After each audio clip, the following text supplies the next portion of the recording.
Hello students, myself doctor Rekha Srivastava from government Jubilee inter college.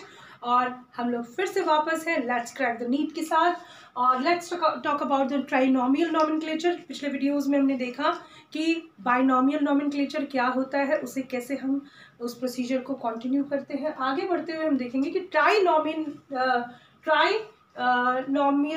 Nomenclature क्या होता है। Actually इसमें क्या होता है कि आप जेनेरिक नेम देते हो, स्पेसिफिक एपिथेट एंड सब स्पेसिफिक एपिथेट की बात करते हैं। अगर मान लीजिए जैसे हम वैरायटी की बात करें, ठीक है, एनिमल्स में हम लोग क्या कहते हैं, जनरली हम लोग सब स्पीशीज वर्ड यूज करते हैं।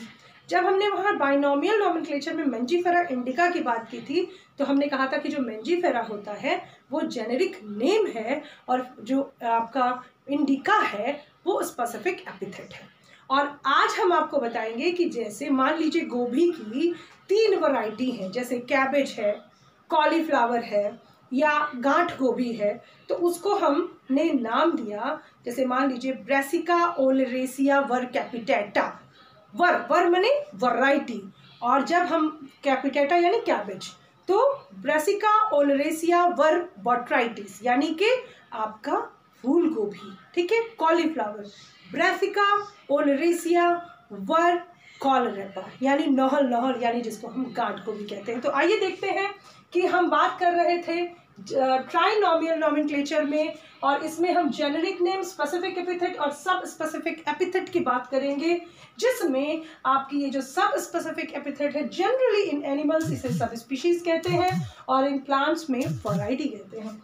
तो यहाँ पे हम अगर एग्जाम्पल लेते हैं इंडियन कोबरा की, तो उसमें हमने देखा इसका नाम होता है कॉर्वस स्प्लेंडेंस स्प्लेंडेंस, यानी कि ये जो पहला नाम है ये आपका जेनेरिक नेम है, दूसरा आपका स्पेसिफिक एपिथेट है और तीसरा आपका सब स्पेसिफिक एपिथेट है, जिसे सब स्पीशीज भी आप कहते हैं।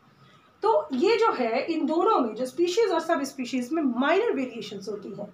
उसी तरह से अगर हम प्लांट्स की बात करें तो जनरली जैसे मैंने आपसे कहा कि ब्रेसिका ओलेरेसिया वर कैपिटेटा या ब्रेसिका ओलेरेसिया वर बॉट्राइटिस या ब्रेसिका ओलेरेसिया वर कॉलरेपा, इसको हम कहते हैं ये आपका कैबेज है यानी कि पत्ता गोभी, और बॉट्राइटिस यानी कि आपका कॉलीफ्लावर जिसको आप फूल गोभी भी कहते हैं, और कॉलरेपा यानी कि नहल यानी इसको आप गांठ गोभी भी कहते हैं, ठीक है।